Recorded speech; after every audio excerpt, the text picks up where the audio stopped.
Shri Harivansh.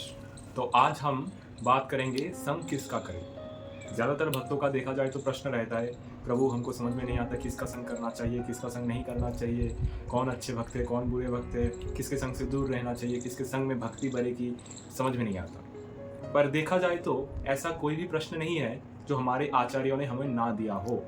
But बात वो है कि हम आचार्य के कृपा पे आते नहीं हैं। हम अपने मन और बुद्धि से चलते रहते हैं और उसी से दूसरों की और खुद की दोनों की विचार करते रहें, सामने वाला कैसा है, नहीं है, इनके साथ कैसा है, ये भक्त कैसा है, वो भक्त कैसा है। पर आप आचार्य की कृपा में आए, नाम की कृपा में आए, अपने गुरु के शरणागति में आए, आप देखिएगा बहुत आसान हो जाता है जिंदगी। ये जो हमारे वैदिक स्क्रिप्चर्स है, हमारे शास्त्र ग्रंथ है, आचार्य के ग्रंथ है, कोई भी अपने बुद्धि से ये सब कुछ नहीं समझ सकता। आपकी सामर्थ्य से बाहर की चीज़ है। हमारे वृंदावन में आप जब मदन मोहन जी के दर्शन को आएंगे तो उसके साथ श्री सनातन गोस्वामी की समाधि है, और सनातन गोस्वामी के समाधि के पीछे ही एक समाधि है, ग्रंथ समाधि।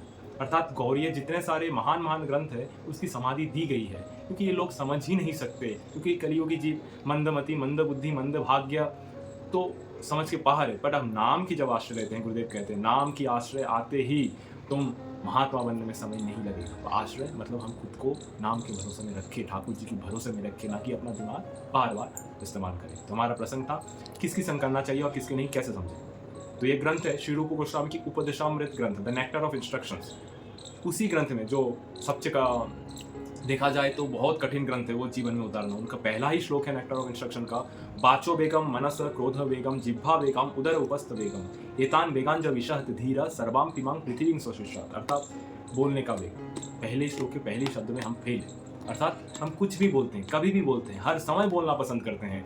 बोलने का टेंडेंसी, वेग कहते हैं इसको, टेंडेंसी, स्पीड। तो मनस वेगम, मन की वेग, मन तो सोचता ही रहता है इसके बारे में क्या कहे, आप सब ज़्यादा जानते हैं। क्रोध वेग, सबकी क्रोध हमेशा टॉप लेवल पर रहता है, कोई भी कुछ भी बोले। फिर आगे चल के है ये तीनों वेग, तीनों ही पहले श्लोक के तीनों ही शब्द में हम फेल हैं। पूरा श्लोक की बात छोड़ दें, 6 वेगों का वर्णन किया गया, वाचो वेगम, मनस वेगम, क्रोध वेगम, जिह्वा वेगम, टेस्टी टेस्टी खाने का वेग, स्वाद लेने का, उदर उपस्थ वेगम, पेट और खाना चाहिए। दोनों लगभग जिह्वा वेगम, उदर से वेगम दोनों लगभग एक ही है, और खाने का और खाने का और खाने का, भूखा नहीं रह सकते। फिर उपस्थ वेगम, जनेंद्रिय का वेग, तो आप जानते ही हैं सब कोई कितना, इसी के लिए कितना सारा वार हो रहा है संसार में।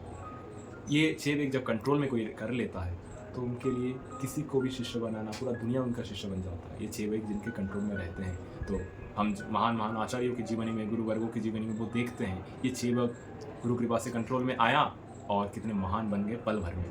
पल भर में दुनिया उनके चरणों में सर झुका रहे हैं।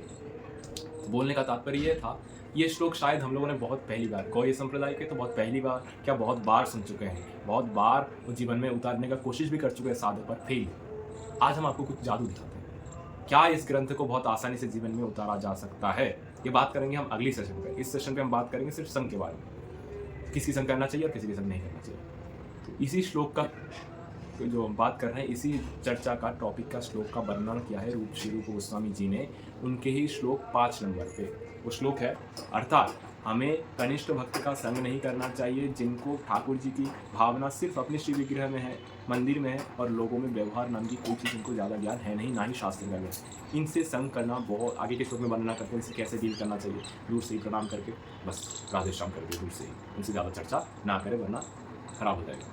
मध्यम भक्त जो ठाकुर जी की विग्रह सेवा कर रहे हैं, ठाकुर जी वो दीक्षित भी है, पर उनको भी शास्त्र का ज्ञान संपूर्ण होता है नहीं है, उनको पता है क्या करना चाहिए नहीं करना चाहिए, फिर भी उनको मिडिल का स्टेज है, ना कनिष्ठ है ना उत्तम है, मध्यम मिडिल स्टेज है। इनको भी सेवा मिले तो बहुत बढ़िया, करनी चाहिए, सारे संतों की सेवा करनी चाहिए, पर संग नहीं करना। आगे उत्तम भक्त, कौन उत्तम भक्त यहाँ पर वर्णना करें, जो श्री कृष्ण के अनन्य है, अर्थात कृष्ण के नाम और कृष्ण में बहुत पूर्णतः विश्वास। हमारे प्रभु गिरिधर नागर, मीरा के प्रभु गिरिधर नागर, दूसरों ना कोई, ये निष्ठा, ये विश्वास। आगे कह रहे हैं निंदादि सुनना हृदय, अर्थात जिसका हृदय संपूर्णतः दूसरों की निंदा सुनना नहीं चाहता है, किसी भी हद से किसी के बारे में अच्छा बुरा सुनना नहीं चाहता, ना वो करता है जिंदगी भर किसी के बारे में कोई चर्चा नहीं, ना अच्छा ना बुरा। भक्तों की ग्लोरिफिकेशन अलग चीज़ है, पर ना अच्छा ना बुरा, किसी भक्त को ये अच्छा ये बुरा ये बेकार, इसकी चर्चा जो जिंदगी भर जिसके जीवन में ना हो। हम उसके संत के पास गए और ये संत चर्चा करने लगे, ये ऐसा है ये तो वैसा है, इनसे प्रणाम करके तुरंत स्थान त्याग कर दे, चाहे वो कैसी भी संत हो। Second point. और तीसरा पॉइंट, भजन विज्ञ, बड़ा ही कसूर कुशल है भजन करने में। भजन करने की चतुराई उन्हें बहुत अच्छे से पता है, ना किसी का निंदा करता है। कृष्ण नाम और कृष्ण में पूर्णतः विश्वास है। विश्वास उनका कभी भी डगमगाता नहीं है कि हमें तो संसार का ये भी चाहिए, वो भी चाहिए। ऐसा भ्रमित वो नहीं होता, वो उत्तम अधिकारी कहा जाता है। तो इनका संग करने से आप कभी भ्रमित नहीं होंगे और उत्तरोत्तर आपके जैसा उनका विश्वास है अपने प्रिय प्रीतम पे, अपने नाम पे, गुरु प्रदत्त नाम पे, वैसा ही विश्वास आपको अपने गुरु प्रदत्त नाम पे, उनके नहीं। आप दोनों का गुरु एक है तो एक बात है, अगर नहीं है तो भी आप अपने इष्ट पे, अपने गुरु प्रदत्त नाम में आपका निष्ठा और बढ़ेगा। हमें उत्तम भक्त का संग मिल गया, आपको समझ जाना चाहिए। तो कैसे मिले, कहाँ पर मिलेगा ये उत्तम भक्त, दूसरा सवाल। तो इसके लिए अपने ही इष्ट से मनुहार करना होता है, प्रार्थना करना होता है, रोना होता है। जो साधक सच में स्पिरिचुअली एडवांस्ड होना चाहता है, आगे बढ़ना चाहता है, उनके लिए शब्द है, बाकियों के लिए नहीं है ये शब्द।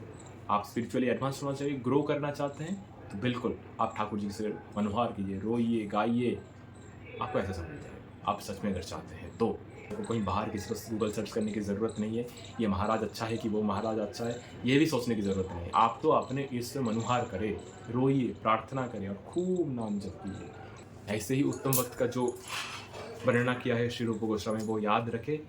और आगे की चर्चा इस तरह सब जारी रहेंगे कि किस तरह से उपदेशामृत का जो पहला श्लोक हमने बोला है, बादशाह बेगम, मनसा बेगम, क्रोधा बेगम, जिह्वा बेगम, उदर उपस्थ बेगम, ये 6 बेग कितने आसानी से कंट्रोल हो जाते हैं, अगले सेशन में बात करेंगे। श्री हरिवाल।